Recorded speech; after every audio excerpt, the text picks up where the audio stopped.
Ladies and gentlemen, good day and welcome to the Entertainment Network India Q2 FY26 earnings conference call.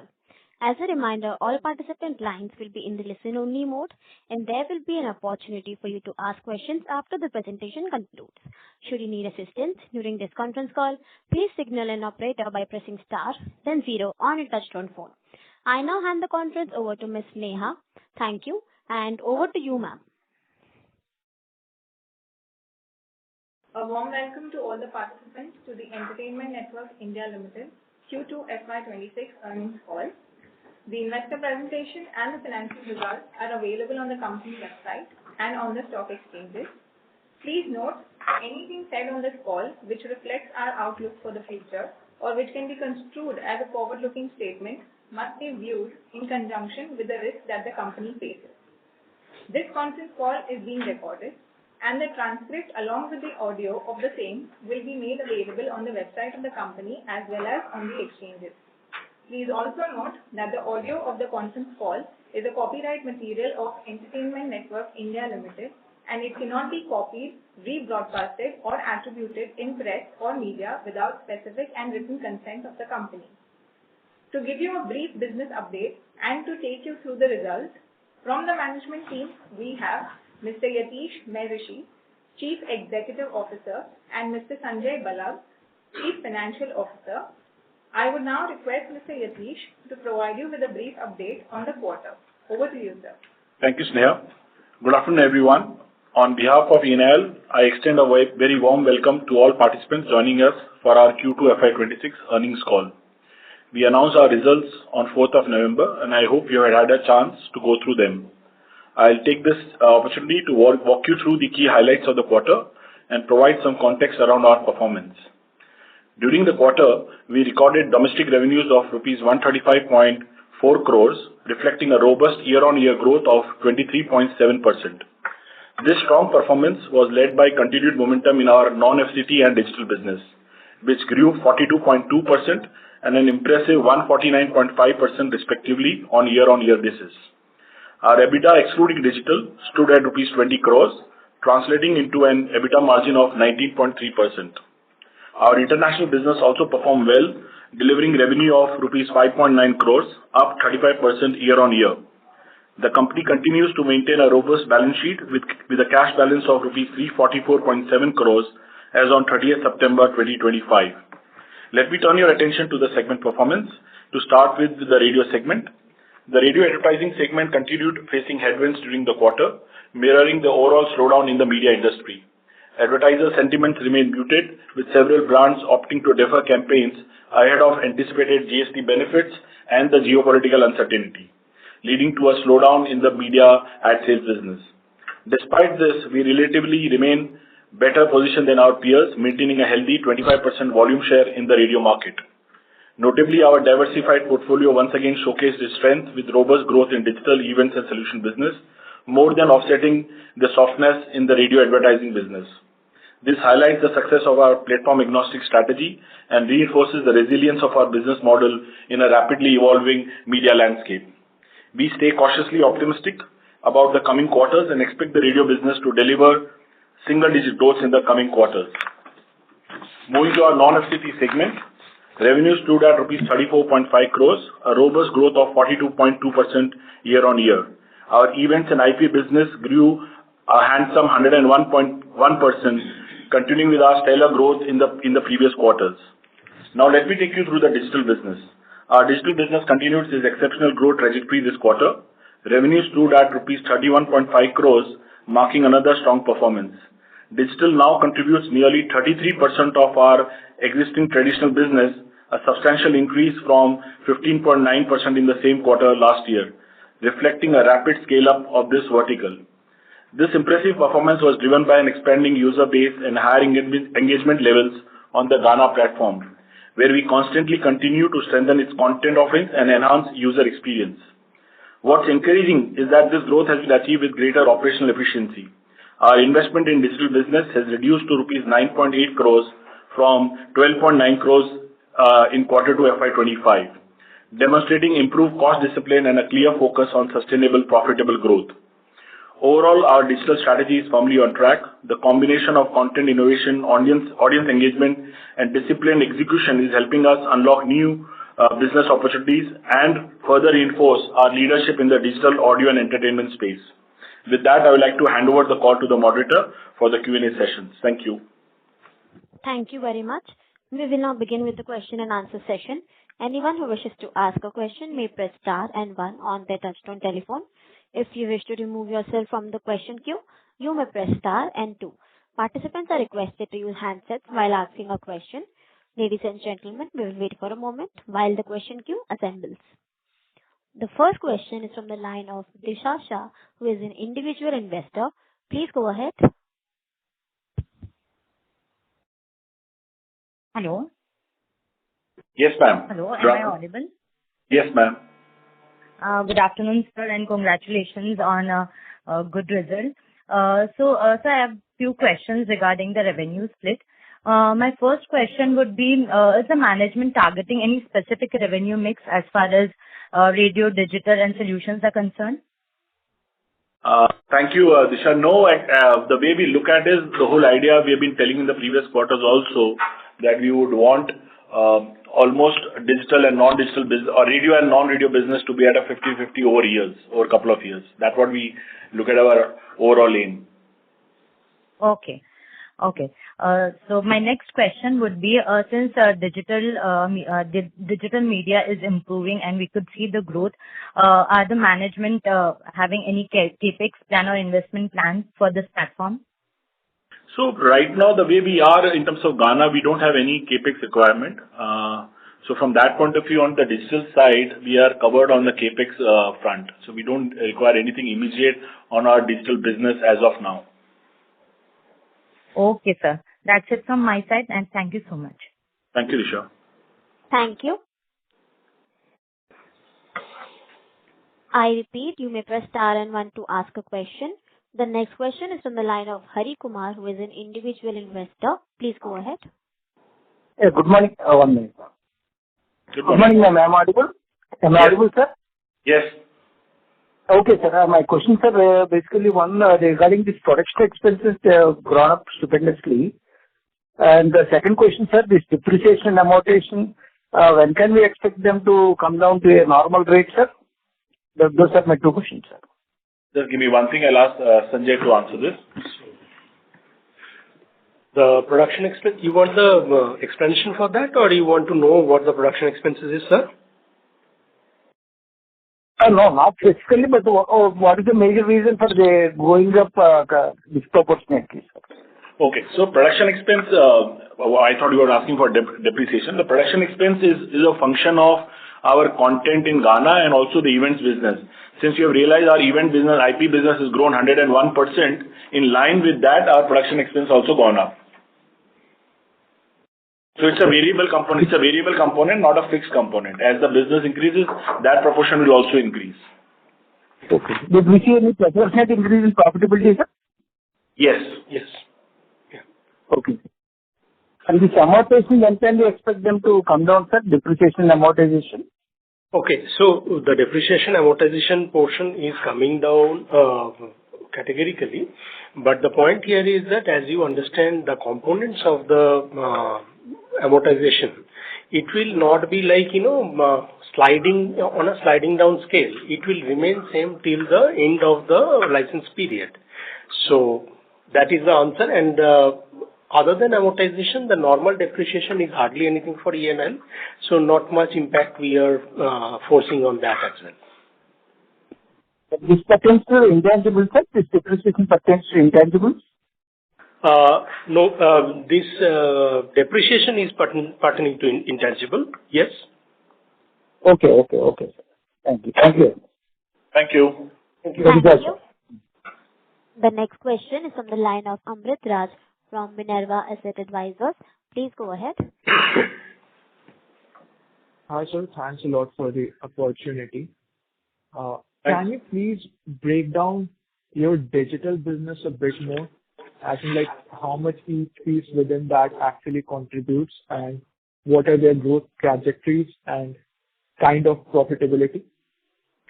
So the way we said at the overall level, we delivered about 35 crores of revenue on the digital side, of which two large components are Ghana and our digital solution business.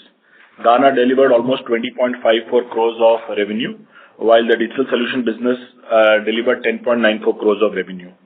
And then digital in our other businesses is almost about 2.5 crores. So that's about total of approximately 35 crores of revenue.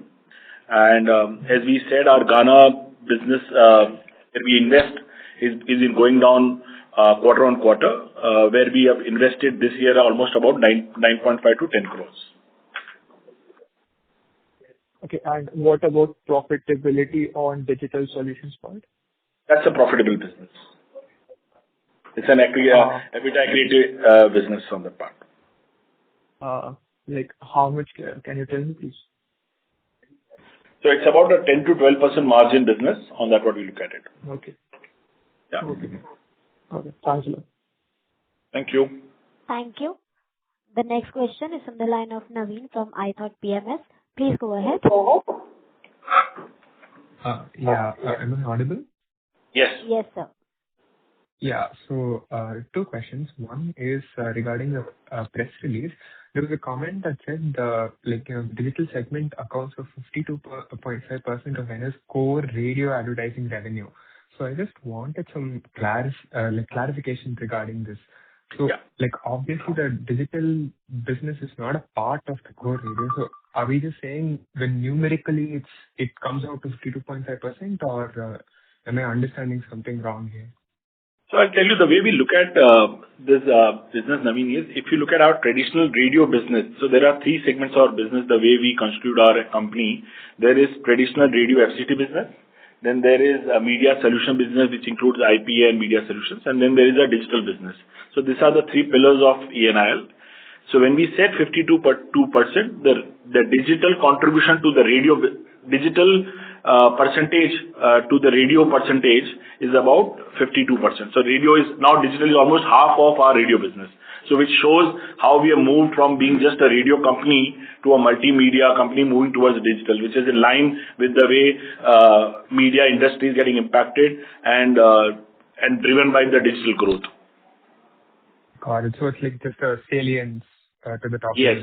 To showcase the way that our strategy has always been to become not from a radio company to be a multimedia entertainment company led by digital, and that's what the path we show. That earlier we used to be a radio company, now our digital also contributes almost 50%, in line with 50% of the radio business, while the other 15-20% is also the non-FCT business. Okay, got it. Yeah, thank you. The second thing is regarding the Ghana, subscriber thing. So I think in the last call you mentioned that there was some migration of a cohort of users who are paying a lesser subscription fee to a higher subscription fee. So just wanted to know how are we further along that conversion, and is it having any impact on the number of subscribers? Just wanted to get a sense of that. So the way we look at Naveen is, the churn happens as the year gets completed, correct? You can't change the price in between. If somebody is subscribed for a year, the price change will only happen at the end of the year. So it's a cycle which keeps changing.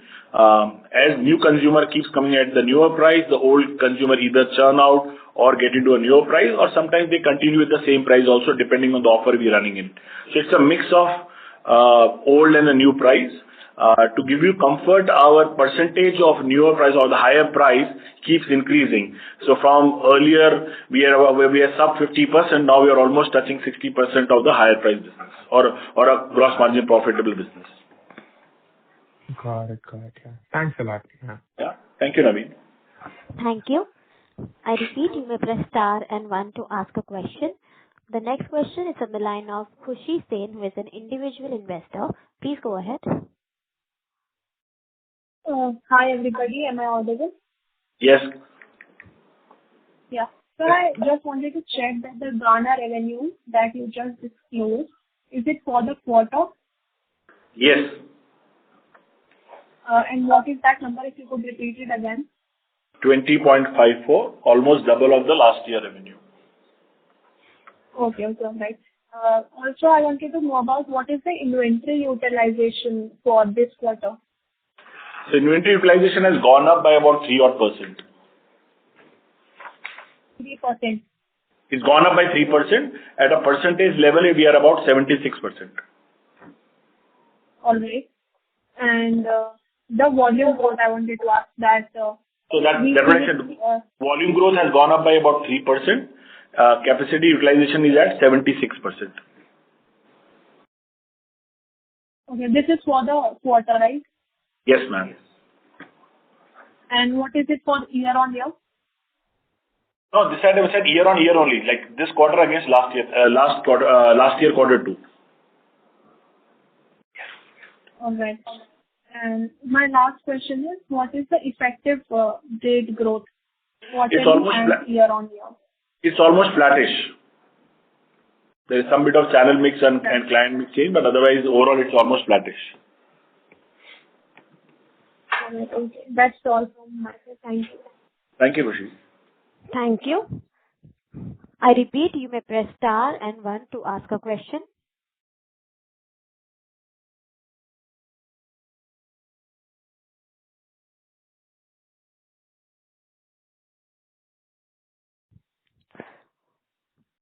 The next question is from the line of Rahul from Noesis Ventures. Please go ahead.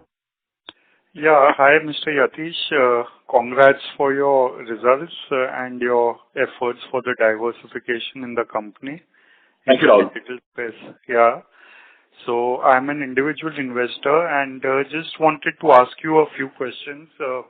Basically, in the quarterly results, the production expenses have gone up by almost 22 crore rupees in this quarter. While as the revenue, it also has it's gone up in line to around 22 crore rupees. So the margins have been impacted as such. They have not increased as such per se as per the revenue increase. Yeah. So what is why is the profit margins they have not increased as such basically? So the way you look at our business, as I said, radio is a high margin business compared to the other verticals. Radio is an outlier in terms of margin. In any ad sales business, be it radio or TV, they are much more higher margins than an event or a digital influencer business or Ghana. The margins are different. It's a mixed change between FCT and a non-FCT. Whenever there is muted growth on FCT, it puts pressure on the overall margin scheme of things. So it's a weighted average the way you look at it. Now, while at an absolute level, when you look at production expense, the event business has gone up by 101%. So when you do an event, the margins are not in line with the way the radio business margins are. So there is, and that's the reason the production expense subsequently goes up. Similarly, when you do an influencer business also, when you use more influencers compared to last year, or the business has grown almost 5x, that also leads to a higher production expense. So the absolute number, it is in line with the revenue growth. The margin difference, when you look at it at an overall level, Rahul, it's because the mix of radio and the non-radio business changes. So it's a transformation thing which will always happen when you transform a business from a high margin, low growth business to a high growth and comparatively lower margin business. So there will be a mixed change happening over the quarters of transformation, which you'll have to go through. It is looking little higher because as we saw, ad sales business overall in the media industry has been very muted and has been impacted by the geopolitical reasons, the business not spending because of the GST growth coming in. So that's the reason the ad sales business has taken a lot of pressure and which has resulted in a lower margin. While we are committed to deliver a higher margin and we believe in our event business, influencer business will always be positive and at a better margins than the peer group, but there will always be a change between our radio margins and the non-radio margins. Okay. And when do you, the overall, results of other companies in the radio business have also been very muted. So I think so you all guys at least are maintaining the top line and the bottom line in the radio business. That's a good sign basically. And I think so you all are able to protect the market share also in the radio business, basically Yes. at 25%. So that's a good sign that what efforts you all guys are doing. And basically the main thing is that in the bottom line there, you all guys are showing a loss at the moment. When do you plan to break even and come into profitability? So if you look at our Ghana profitability or the digital business investment, what we have been doing, like compared to last year, we invested about 13 crores last year in quarter two. This year it has come down to almost 9.8 crores. So continuously, we are being very disciplined in our execution and spending. We believe by the time next year, this time, we should be breaking even on the Ghana business, and with a very, very top-line heavy number. And basically, the thing is that you all have got 350 crore rupees worth of cash. So for investor, you all guys have been paying dividend also and increasing the dividend. Do you think so the company is going to invest in future businesses or do a company buyback in equity shares to make the returns of the equity holders much better in the future?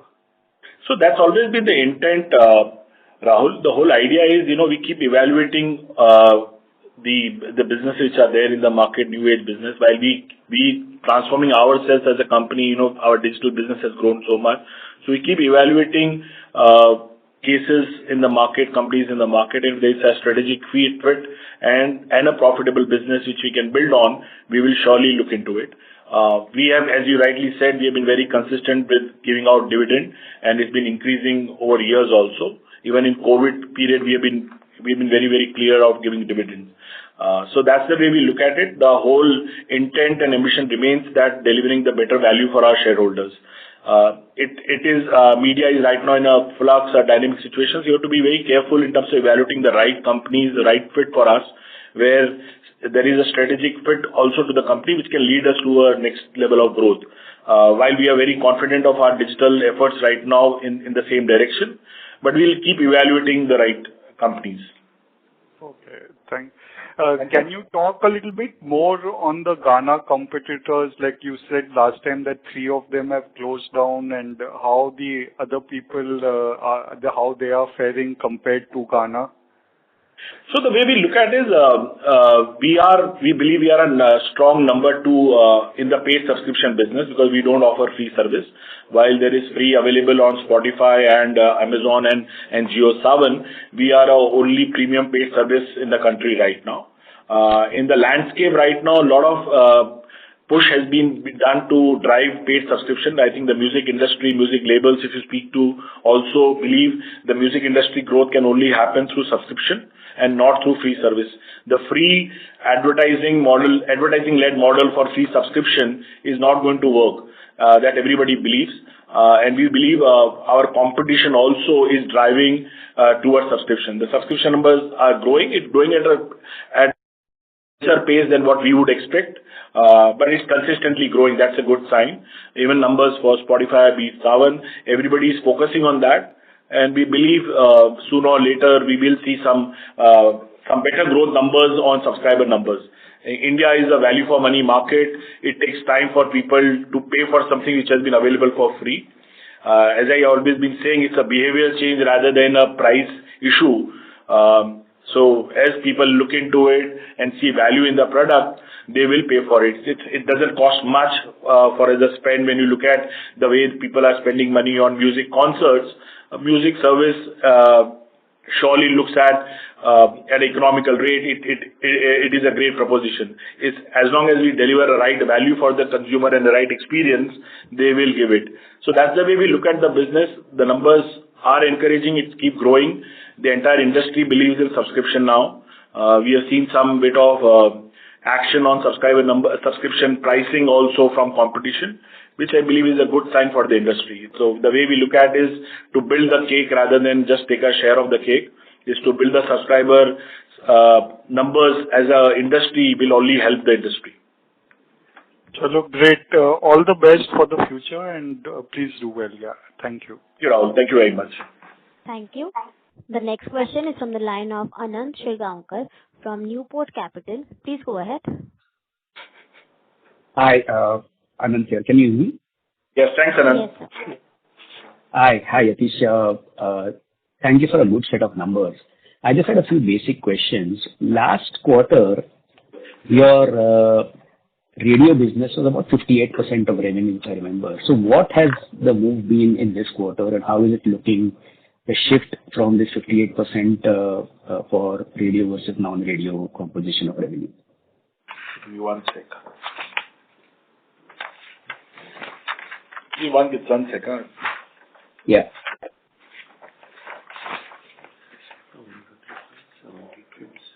It's almost about 50%, right now, Anand. We would have liked it. Yeah, we would have liked it little better. So as I said, our ambition has always been, the way we planned it was that radio mix should be about 50% in a year and a half types, or maybe 2 years.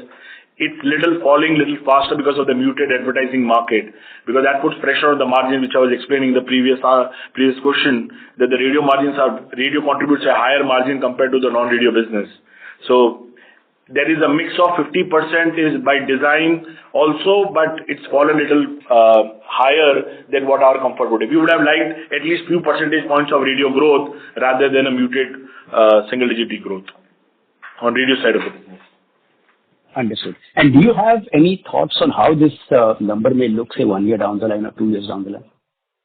So we will look at factors in terms of radio, as we have always said, that we would want to make the radio business more efficient, because we believe the media ad sales business will see pressure over the period as we are seeing consumer behavior changing of media consumption. The advertising will also get very fragmented. So the whole idea will always be that the traditional business will have to be, be very efficient. So we'll have to look at revenue growth and the cost optimization factors also as we go along. So we believe there will be radio ad sales or media ad sales.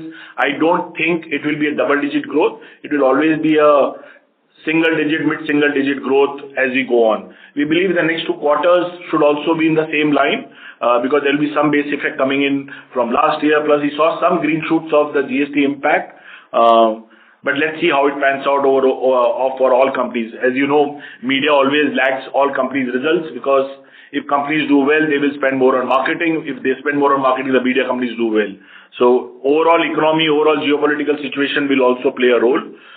We remain cautiously optimistic with a single-digit growth on pure radio business, while our events and digital business will keep showing stellar results. Understood. And a little bit on Ghana. So earlier on, you had mentioned that you expect a EBITDA break-even for Ghana March quarter or June quarter. So is that on track? Yeah, so most likely June, July, there is been some action which is happening. So the way we look at is we should be breaking in by June, July of next year. I'm not putting quarter, maybe the months I'm looking at it. That's the way we look at. And maybe if the growth comes in and a lot of action happens there, then we might spend some monies on mainline marketing also. So to give you an answer, between June, September next year, we should break even. That's what we have been committing on that part.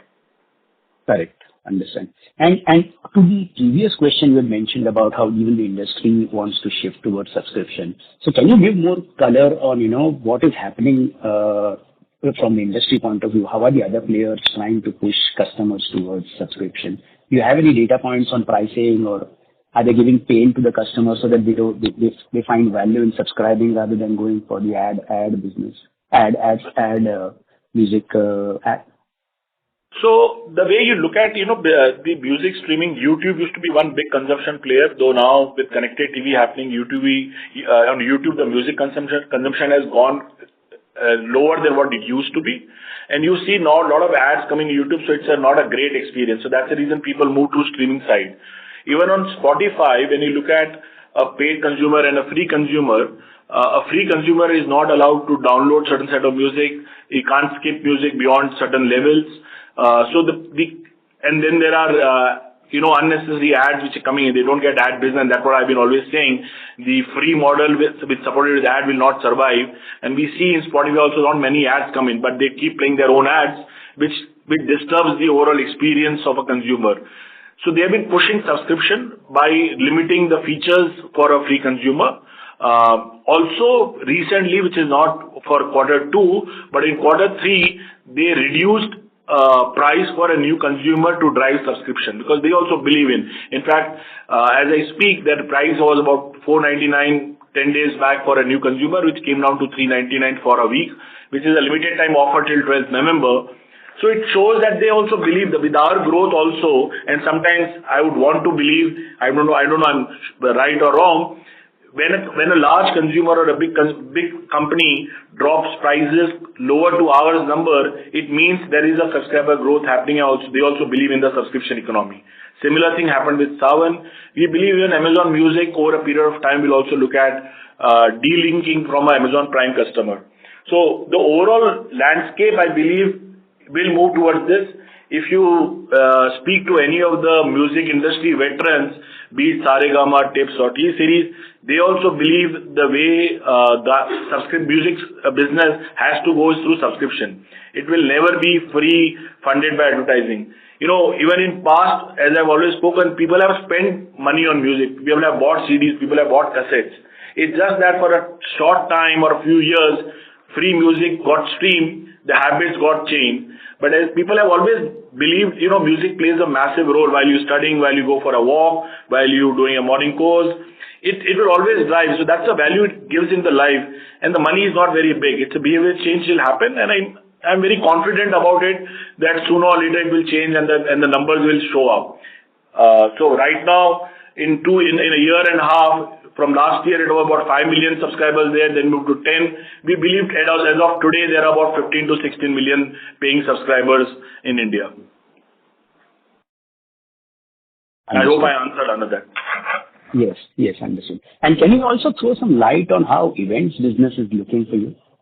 Because last quarter, I saw that you had mentioned that there are new entrants coming in because the growth is very high. So how is that playing out now in terms of events for ML? So I don't need to talk about events. There are massive tailwinds. I think it's available everywhere. Be it if you're in Bombay, you see an Enrique concert happening, and in rains for the people being there, people spending money. So there is a massive change post-COVID which has happened of going out. So event business has massive tailwinds. It's a cyclical. There is always a cycle to it. But as we ride the tailwind, because we've been in this business for more than a decade, we understand this business and we are taking a leverage of that and growing handsomely. So we have grown almost about 106% on event business. What's happening is because ad sales business has been a little muted, lot of companies are wanting to get to event business to drive growth. They're coming for the first time. They are not sure which business will drive margins. Everybody thinks that the event business is as good as an ad sales business. We have been doing this for 10 years. It takes time to understand the value chain, where the margins are, how do you drive efficiency. So a lot of people burn hands also, but everybody wants to ride the wave of events. We believe, we need to pick and choose events. We do almost 300 events a year. And we are very, very cautious about it. This quarter, our margin could have improved a little bit better had there not been rains. We do a very large Navratri across across the country in about 15, 16 cities. The rains have been a bit erratic. So couple of days of rains in Calcutta, Pujos got impacted, which drops your margins. Our margin would have been a little better than what it is right now had the rain gods had blessed us better.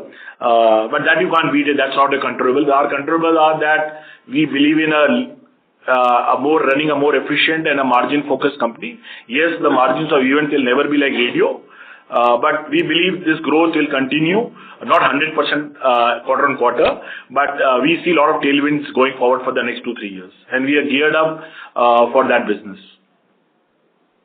Understood. And one last question. Have you disclosed the subscribers for Ghana, currently number of subscribers? We would let it remain confidential. On a one-on basis, we can always have a chat, but on this, for competitive reasons, we don't disclose that. Understood. Thank you so much, efficient team. Thank you. Thank you, Anand. Thank you. The next question is from the line of Deepan Narayanan from Trustline Holdings. Please go ahead. Good afternoon, everyone, and thanks a lot for the opportunity. So firstly, how do we see the digital radio FM opportunity, and what is our plan for auction process? So, Deepen, on the digital radio, it's still on the TRI recommendation which has happened. It involves, we are very excited about it. If you ask me, as on the face of it, digital radio will change the radio dynamics because it helps getting radio on mobile phones. So from that perspective, it is a great step from the government. Though it involves lot of stakeholders to come together. It's not just about radio industry to look into it. Yes, radio is the first and foremost stakeholder and the main stakeholder, but it involves the mobile manufacturer and the car manufacturers to get the receivers part of it, which the government is also talking to. And it takes a while. So while, globally also, like in US, HD radio works, while in Europe, or largely led by UK, it's about DAB. Saudi Arabia runs with DAB. But it takes a while for the technology to be adapted both in mobile phones and the car stereos. So it will take some time, but on the face of it, to answer in short, it's a very exciting phase to be in to drive digital radio, because that will impact more frequencies, more differentiation in content. A lot of data gets collected, which helps in driving ad sales. So from that perspective, it is a great sign. Okay, so overall our market access gets widened and better ad measurement to give us better ad rates. So that's what will drive future revenue, right? Yes, but it will take some time. It's not happening in a hurry. It's not happening next year. It will take some time. Okay. So overall, how radio industry as such viewing this digital radio opportunity? Like industry players are open to it on the TRI recommendation, or is there any discussions going on that per se, specifically on auctions, investments on that, and also about transition from analog to digital per se? How do we plan to do that? So the industry looks at very, very positive, and there is always a price component to it. It can't be so expensive that, even if the proposition is good, but if it is not financially viable, then people will not look at it.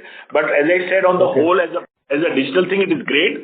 Yes, there has been some guidance on the migration fees which had come in, which we rejected, and we had a consultation with the TRI also. We have sent as a ARI body, we have sent our messaging to them that at this price it doesn't make sense, that they need to support it, because there will be investment also coming in, which government recognizes and TRI also recognizes it. As I said, it's just a first set of recommendation. It takes some time.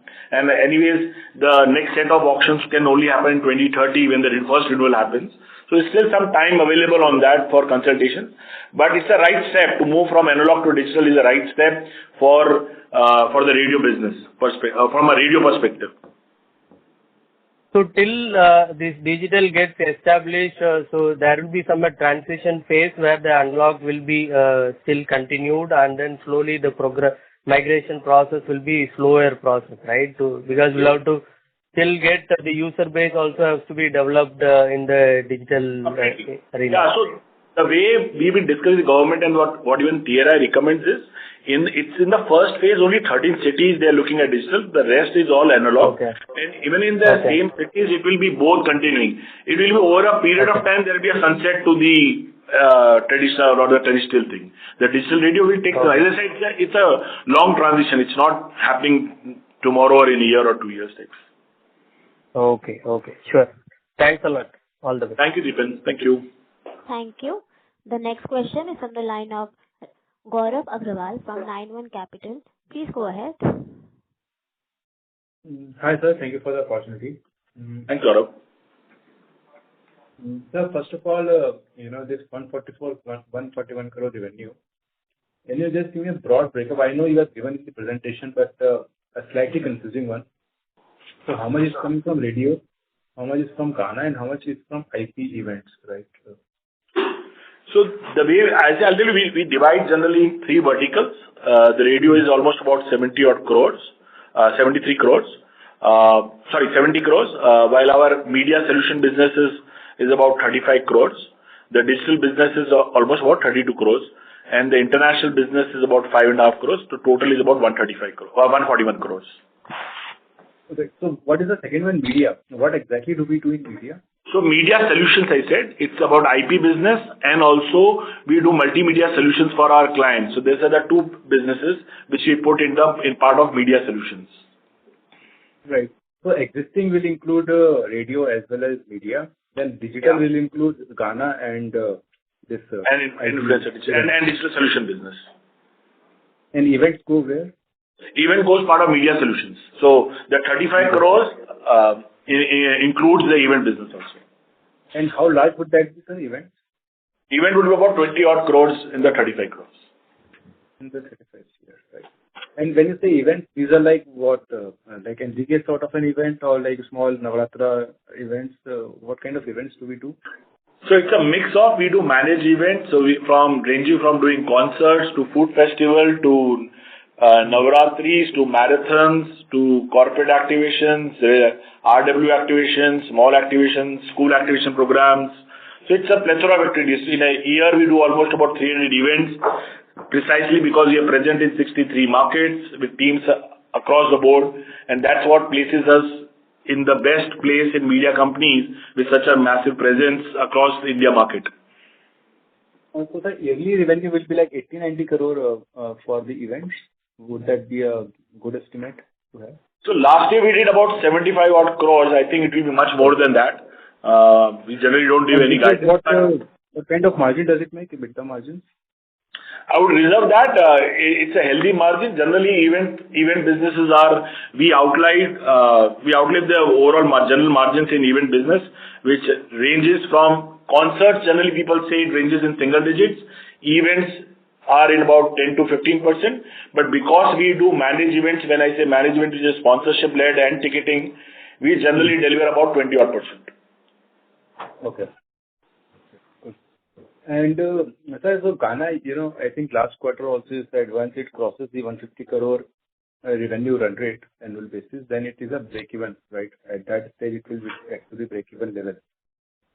But let's say beyond 150, for the incremental revenue that you get from Ghana, how much of that incremental revenue will flow to EBITDA? So suppose that 150 goes to 200, for that remaining 50, how much can it go to the EBITDA level? So Gaurav, right now I would not comment on it. I think, right now immediate for us is to break even. I think in globally also, if you look at digital businesses, it takes time to become a break-even business. So for us, our milestone is very clear to break even. We are a very profitable, focused company for us. Though it's an investment into the digital business, coming from almost zero revenues on Ghana this year, the way we're looking at, and we're doing a ARR level, it's almost about 90 or 100 crores revenue coming in this year. To make it profitable is the first milestone. There are multiple factors to profitability. There's the cost of content. Though we are well placed with our contracts, the tech thing, depending on how stream. So when you say 150 crores, it's a mix of pricing and subscriber. So if you can increase price and less subscriber, then your tech cost may be a little less because the streaming numbers will be less. So it's multiple factors. I have not built a model on for next 3 years thing or 2 years, though we have in mind.